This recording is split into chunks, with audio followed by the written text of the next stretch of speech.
நல்ல காலம் பிறக்குது. அன்பு உள்ளங்கள் அனைவருக்கும் வணக்கம். மீனம் ராசி அன்பு உள்ளங்கள் அனைவருக்கும் எனது இனிய புத்தாண்டு நல்வாழ்த்துக்கள். இந்த 2023ஆம் வருடம் நிறைய எதிர்பார்ப்புகளை வைத்துக்கொண்டு விரய சனியால் பல ஏமாற்றங்களை சந்தித்த சிச்சுவேஷன்ஸ் இருந்திருக்கும். பட் இந்த 2024ஆம் வருடம் எப்படி இருக்கும்? வருட கிரகங்கள் மீனம் ராசிக்காரர்களுக்கு எப்படி அமைந்துள்ளது? இந்த வருடமாவது மீனம் ராசிக்காரர்களுக்கு நன்மைகள் நடக்குமா என்பதை பற்றித்தான் இந்த பதிவில் பார்க்க இருக்கின்றோம்.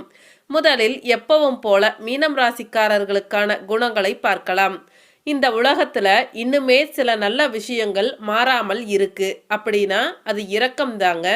இந்த இரக்க குணத்திற்கு மறுபெயர் தான் மீனம். பொதுவாக நீர் ராசிகளுக்கு எப்பொழுதுமே இரக்க குணம் என்பது அதிகமாக இருக்கும். அந்த வகையில் மீனமும் ஒரு நீர் ராசிதான். இந்த இரக்கத்தால் மீனம் ராசியினர் பலர் வாழ்ந்தவர்களும் உண்டு, வீழ்ந்தவர்களும் உண்டு. இந்த மாதிரியான இரக்க குணம் படைத்தவர்கள் உலகில் சிலர்தான் இருக்கின்றார்கள். அவர்கள் போக்கில் அப்படியே இருக்க விட்டு விடுங்கள். அவர்கள் இரக்கத்தை நீங்கள் தவறாக உபயோகப்படுத்தி விட்டீர்கள் என்றால் இந்த மாதிரியான நல்லவர்கள் வரும் காலத்தில் அழிந்து விடுவார்கள். மீனம் ராசிக்காரர்களுக்கு நான் ஒன்று சொல்லிக்க விரும்புகிறேன். நீங்கள் தாராளமாக இரக்கம் காட்டுங்க. ஆனால் அந்த இரக்கத்தை யார் மேலே காட்டணும், யார் மேலே காட்டக்கூடாது அப்படிங்கிறத நீங்கள் முதல்ல தெரிஞ்சுக்கணும். நீங்கள் சகட்டு மேனிக்கு யாராக இருந்தாலும் இரக்கம் காட்டிட்டு இருந்தீங்க அப்படின்னா உங்களுடைய அந்த நல்ல எண்ணத்தை மற்றவர்கள் தவறாக யூஸ் பண்ண நிறைய வாய்ப்புகள் இருக்கின்றது. ஸோ எதையுமே ஒரு லிமிட்டுக்குள் வைத்து கொள்ளுங்கள். உங்களுக்கு பிரச்சனைகள் வருகின்றது என்றால் அது உங்களின் இரக்க குணத்தால் தான் மெயினாக வரும், பார்த்துக்கோங்க. இதில் மட்டும் கொஞ்சம் நீங்கள் எச்சரிக்கையாக இருந்துக்கோங்க. ஒரு கட்டத்தில் மற்றவங்க இவங்களோட இரக்க குணத்தை பயன்படுத்தி ஏமாற்றிய பிறகுதான் இவர்கள் ரொம்ப நொந்து விடுவார்கள். இனிமேல் எவனுக்கும் எந்த உதவியும் செய்யக்கூடாது, இரக்கம் காட்டக்கூடாது என்று நினைப்பார்கள். அதன்படி சில நாட்கள் செயல்படுவார்கள். ஆனால் மறுபடியும் யாராவது உதவி என்று வந்தால் அது எந்த உதவியாக இருந்தாலும் சரி, இவர்கள் மனம் இளகிவிடும். அதுதாங்க நீர் ராசிக்காரர்கள். ரொம்ப சென்சிட்டிவாக இருப்பாங்க. இவங்களை தயவு செய்து மற்ற ராசிக்காரர்கள் தவறாக பயன்படுத்த வேண்டாம் என்பது என்னுடைய கருத்து. இவங்க ரொம்ப சென்சிட்டிவ் ஆன ஆளாத்தான் இருப்பாங்க.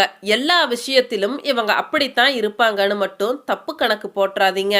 துணிச்சல் இவங்களுக்கு ரொம்பவே ஜாஸ்தி. எந்த ஒரு விஷயத்தை எடுத்தாலும் சரி, அந்த விஷயத்தை மற்றவர்கள் பார்த்து பயப்படக்கூடிய விஷயமாக இருக்கும். மற்றவர்கள் தயங்கி இதில் இறங்கலாமா வேண்டாமா என்று யோசிக்கக்கூடிய விஷயமாக இருந்தாலும் சரி, இவர்களிடம் அந்த துணிச்சலானது அதிகமாக இருக்கும். இவர்கள் மீது இவர்களுக்கே நம்பிக்கை ஜாஸ்தியாக இருக்கும். நம்மால் முடியும், நம்மால் முடியாது, வேறு யாரால் முடியும் என்று எண்ணி எந்த ஒரு காரியமாக இருந்தாலும் மிக துணிச்சலோடு எதிர்கொள்வார்கள். அந்த துணிச்சல் தான் மீனம் ராசிக்காரர்களுக்கு இறுதியில் வெற்றியை தேடி கொடுக்கும். தயவு செஞ்சு யாரும் இவங்க ஏமாளி, இவங்களை ஈஸியா ஏமாத்தலாம் அப்படின்னு மட்டும் நினைக்காதீங்க. அப்படி நினைச்சிங்க அப்படின்னா உங்களுக்கு தான் அது நஷ்டம். தான் என்ன நினைக்கின்றோம் என்பதை முகத்தால் வெளிப்படுத்தி கொள்ள மாட்டார்கள். ஓடும் நீரில் பாறையை போட்டாலும் உள்வாங்கிக் கொண்டு சலனம் இல்லாமல் ஓடும். அதே போலத்தான் இவர்களும். எப்படிப்பட்ட சங்கடங்கள் நடந்தாலும் அதனை வெளிக்காட்டிக் கொள்ளவே மாட்டார்கள். வைராகியம் நிறைந்து காணப்படுவார்கள். பொறுத்தார் பூமி ஆழ்வார் என்ற பழமொழிக்கு ஏற்ப பொறுமைக்கு எந்த அளவு எல்லை இருக்கின்றதோ அதே அளவிற்கு நம்முடைய மீனம் ராசிக்காரர்களுக்கு வேகமும் இருக்கத்தான் செய்யும். இவங்க கூட பழகிறவங்க இவங்களை என்னதான் அநியாயம் பண்ணாலும், அட்டூழியம் பண்ணாலும், இவர்களுக்கு துரோகம் பண்ணாலும் கூட இவங்க ரொம்ப பொறுமையாக தான் போயிட்டு இருப்பாங்க.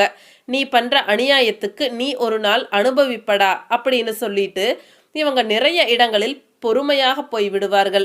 ஆனால் மற்றவர்கள் மீனம் ராசிக்காரர்களை ஒரு ஏமாளி என்று நினைத்து கொண்டு அவர்களை அடிக்கடி சின்ன சின்ன விஷயத்திற்கு கூட ஏளனமாக நினைப்பதை பார்க்க முடிகின்றது. மீனம் ராசிக்காரர்களை பொறுத்தவரை பொறுத்துதான் பார்ப்பார்கள். இவர்களுக்கும் ஒரு எல்லை என்பது எப்பொழுதும் உண்டு. அந்த எல்லையை நீங்கள் தாண்டி விட்டீர்கள் என்றால் இதுவரை பொறுமையை பார்த்த நீங்கள் ஒரு பூகம்பம் வெடிப்பதை பார்ப்பீர்கள். அதே மாதிரி இவங்க கூட நீங்க ரொம்ப ரொம்ப க்ளோஸா பழகினால்தான் இவங்க கிட்ட இருந்து ஆழ்மனதில் இருக்கக்கூடிய ரகசியங்களையும் உண்மைகளையும் வெளிப்படையாக கூறுவார்கள். இவர்கள் மனதிற்கு மற்றவர்கள் மிகவும் நம்பிக்கையானவர்களாக இருந்தால் மட்டுமே இவர்கள் எதையுமே ஓப்பனாக பேசுவார்கள். இல்லையென்றால் நிறைய இடங்களில் இவர்கள் மௌனமாக சென்று விடுவார்கள். அதே மாதிரி தான் நாட்டில் நடக்கக்கூடிய விஷயங்களை தினமும் உள்வாங்கிக் கொண்டுதான் இருப்பார்கள். இவர்களுக்கு சரியான நேரம் கிடைக்கும் பொழுதுதான் இவர்களின் கருத்தை மிக தெளிவாக அனைவருக்கும் எடுத்து கூறுவார்கள்.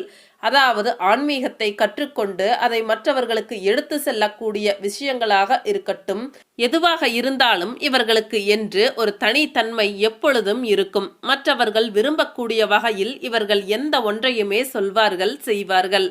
அதே மாதிரி ஒரு சிலரெல்லாம் சில இடங்களில் பேசுவதற்கு பயந்து கொள்வார்கள்.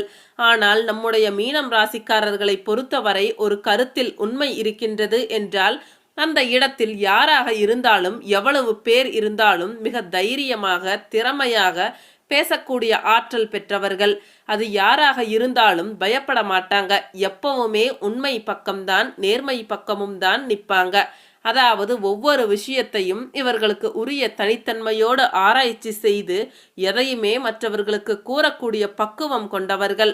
அதே மாதிரி கடந்த காலங்களில் நடந்த நல்லது கெட்டது அடிக்கடி மனதில் அசை போட்டு கொண்டு இருப்பார்கள். ஒரு மனிதாபிமான தன்மையோடு தான் எப்பொழுதும் நடந்துக்குவாங்க. இந்த காலத்துல மனிதாபிமானத்துடன் நடக்கும் நபர்களை பார்ப்பது மிக மிக அரிது. நம்முடைய மீனம் ராசிக்காரர்கள் எப்பொழுதுமே மனிதாபிமானத்தை விட்டு கொடுக்க மாட்டார்கள். இவர்களிடம் ஒரு மைனஸ் இருக்கின்றது. இவர்களிடம் இருப்பதை காப்பாற்ற தெரியாது.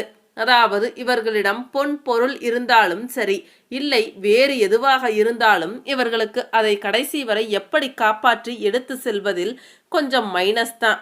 நிறைய இடங்களில் யதார்த்தமா அனைத்தையும் விட்டு கொடுக்கும் குணமும் உங்களிடம் இருக்கும். பின்பு ஏண்டா இப்படி செய்தோம் என்று பின்னாடி அதை நினைத்து வருந்தக்கூடிய நிகழ்வுகளும் நடக்கும். சரி வாங்க, மீனம் ராசிக்குரிய புத்தாண்டு ராசி பலன்களை பார்க்கலாம். ஃபர்ஸ்ட், வருட கிரகங்கள் மீனம் ராசிக்கு கோச்சார நிலையில் எப்படி இருக்கின்றது என்று பார்க்கலாம். தற்பொழுது நடந்து முடிந்த ராகு கேது பெயர்ச்சியின் மூலம் ராகு கேதுக்கள் ராசி மற்றும் 7ஆம் இடங்களில் அமர்ந்திருக்கின்றார்கள். ராசி மற்றும் 7ஆம் இடத்தில் ராகு கேதுக்கள் இருப்பது நல்ல அமைப்பு என்று கூற முடியாது. ராசியில் ராகு இருக்கும் பொழுது மனரீதியான சில தொந்தரவுகளையும் மன சஞ்சலத்தையும் கொடுப்பார் என்பது ஜோதிட விதி. அதேபோல் 7ஆம் இடத்தில் இருக்கும் கேதுவால் குடும்பத்தில் வாழ்க்கை துணையிடையே சண்டை சச்சரவையும் கருத்து வேற்றுமைகளையும் கொடுப்பார். ஆனால் இந்த தொந்தரவுகள் எல்லாம் மற்ற ராசியில் ராகு பகவான் இருக்கும் பொழுது அதிகமாக கொடுப்பார். மீனம் ராசியில் அதாவது குருவின் லக்னங்களில் இருக்கும் பொழுது பெரியதாக தொந்தரவுகளை கொடுக்க மாட்டார். மற்றபடி ராசிநாதன் குரு பகவான் இந்த வருடத்தில் மே மாதம் வரை 2ஆம் இடத்திலும் அதன் பிறகு 3ஆம் இடத்திலும் இருப்பார். அதாவது ராசிநாதன் வருடத்தில் பாதி நாட்கள் பலமாகவும் வருடத்தின் பிற்பகுதி நாட்கள் பலம் இழந்தும் இருக்கின்றார். எது எப்படி இருந்தாலும் உங்களுடைய சுய ஜாதகத்தில் நல்ல திசாபுத்திகள் நடந்தால் இந்த கோச்சார பலன்கள் என்பது உங்களுக்கு பெரிய கெடுதல்களை செய்யாது. நான் ஏற்கனவே சொன்ன மாதிரி கோச்சாரம் என்பது வெறும் 40% தான். உங்களுடைய சுய ஜாதகம்தான் 60%த்திற்கு மேல் வேலை செய்யும் என்பதால் கோச்சார பலன்களை நினைத்து பெரியதாக நீங்கள் கவலை கொள்ள அவசியம் வேண்டாம். மொத்தமாக பார்க்க போனால் மீனம் ராசிக்காரர்களுக்கு 2024ஆம் வருடம் நல்ல பலன்களை செய்யும். உங்களுக்கு 7.5 சனி என்ற அமைப்பு ஆரம்பித்து கிட்டத்தட்ட 1 வருடம் முடிந்துவிட்ட நிலையில் இன்னும் 1.5 வருடங்கள் மீதம் இருக்கின்றது. என்றாலும் கூட கெடு பலன்கள் எதுவும் இந்த வருடம் நடக்க வாய்ப்புகள் இல்லை. பொதுவாக விரய சனி நடக்கும் பொழுது வருமானம் கூடுதலாக வந்து அதை சேமிக்க முடியாமல் செலவு செய்து வருத்தப்பட நேரிடும் என்பதால் 2024ஆம் வருடம் வருமானம் உள்ள வருடமாகவே மீனம் ராசிக்கு அமையும். வருகின்ற மே மாதம் வரை ராசிநாதன் நல்ல நிலைமையில் இருப்பதால் உங்கள் உடலும் மனமும் இந்த வருடம் புத்துணர்ச்சியுடன் இருக்கும். முகத்தில் எந்த நேரமும் சந்தோஷம் தெரியும். மனதில் இருந்து வந்த குழப்பங்கள் விலகும். உங்களில் சிலருக்கு சென்ற காலங்களில் இருந்து வந்த சோம்பல், மந்தம், விரக்தி மற்றும் தோல்வி மனப்பான்மைகள் இந்த வருடம் மாறும். சுறுசுறுப்பாக இருப்பீர்கள். மே மாதத்திற்கு பிறகு குரு பகவான் 3ஆம் இடத்தில் வரும்பொழுது கொஞ்சம் மனரீதியான தடுமாற்றங்களை கொடுப்பார். அதே நேரத்தில் அனைத்து விஷயங்களிலும் இருந்து வந்த தொல்லைகள், தடைகள், தாமதங்கள் விலகி நல்லவைகள் இந்த வருடம் நடக்கும். பிறந்த ஜாதகத்தில் நல்ல யோக தசாபுத்திகள் நடந்து கொண்டு இருந்தால் இன்னும் மேன்மையான நல்ல பலன்கள் உண்டு. அதே நேரத்தில் குரு பகவான் 3ஆம் இடத்தில் இருந்து கொண்டு 7, 9, 11ஆம் இடங்களை பார்ப்பார் என்பதால் அந்த இடங்களின் மூலமாக நிச்சயம் குரு பகவான் உங்களுக்கு பல நன்மைகளை வாரி வழங்குவார். எனவே அனைத்து மீனம் ராசியினருக்கும் பொருளாதார மேன்மைகளும் பணத்தட்டுப்பாடு இல்லாத நிலைமையும் இருக்கும். 7 மற்றும் 9ஆம் பாவகங்கள் சுபத்துவ நிலைகளில் இருப்பதால் உங்களுடைய வாக்குறுதிகளை காப்பாற்ற இயலும். குறிப்பாக கடனை திருப்பித் தருவதாக உறுதி அளித்திருந்த நாளுக்கு முன்னதாகவே அதை செலுத்த முடியும். ஒருவருக்கு உதவி செய்வதாக வாக்கு கொடுத்தால் நிறைவேற்றுவீர்கள். நீண்ட நாட்களாக திருமணமாகாமலோ அல்லது திருமணத்தை எடுத்து செய்ய குடும்பத்தில் சரியான நபர்கள் இல்லாமலோ இருப்பவர்களுக்கும் குடும்பத்தில் மூத்தவர்களாக பிறந்தவர்களுக்கும் மே மாதத்திற்குள் நல்ல செய்திகள் இருக்கும். குழந்தை இல்லாத தம்பதியினருக்கு குழந்தை பாக்கியம் கிடைக்கும். நல்ல வேலை கிடைக்காமல் சோர்ந்து போய் இருந்தவர்களுக்கு இந்த வருடம் மனதிற்கு பிடித்த வகையில் நல்ல சம்பளத்துடன் வேலை கிடைக்கும். குடும்பத்தில் இதுவரை இருந்து வந்த சிறு சிறு சண்டை சச்சரவுகள், கணவன் மனைவிக்கு இடையே இருந்து வந்த கருத்து வேறுபாடுகள், கூட்டு குடும்பத்தில் தொடர்ந்த முரண்பாடுகள், ஒருவரை ஒருவர் புரிந்து கொள்ளாததால் ஏற்பட்டிருந்த பிணக்குகள் அனைத்தும் இன்னும் ஒரு வருடத்திற்கு இருக்கும் என்பதால் இவற்றில் மட்டும் நீங்கள் கவனமாக எச்சரிக்கையாக இருந்துவிட்டு செல்ல வேண்டும். இதுவரை செய்து கொண்டிருந்த வேலையை விட்டுவிட்டு வேறு வேலைக்கு மாற முயற்சி எடுத்துக்கொண்டிருப்பவர்கள் அதை கவனமாக செய்யுங்கள். பணியாளர்களுக்கு வேலைப்பளு அதிகமாவதற்கு வாய்ப்புகள் இருக்கின்றது. வேலை செய்யும் இடத்தில் முதலாளியோ அதிகாரியாலோ மனக்கசப்புகள் வருவதற்கும் சங்கடங்கள் தோன்றுவதற்கும் வாய்ப்புகள் இருப்பதால் எதிலும் எச்சரிக்கையும் கவனமுமாக இருந்து பொறுத்து போவது நல்லது. 2024ஆம் வருடத்தில் மீனம் ராசிக்கு மிகச்சிறந்த நல்ல பலன்களும் கௌரவம், அந்தஸ்து உயரும் சம்பவங்களும் நடக்கும் என்பதும், இதுவரை பொருளாதார சிக்கல்களில் இருந்து வந்தவர்கள் அதிலிருந்து மீண்டு நல்ல பணவரவை அடைவீர்கள் என்பதும் உறுதி.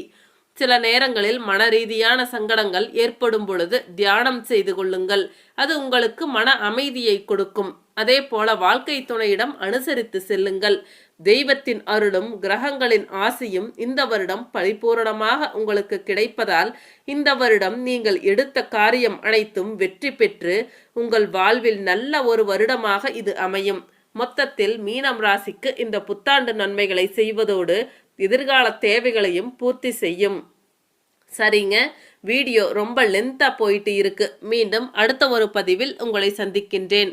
அனைவருக்கும் நன்றி, வணக்கம்.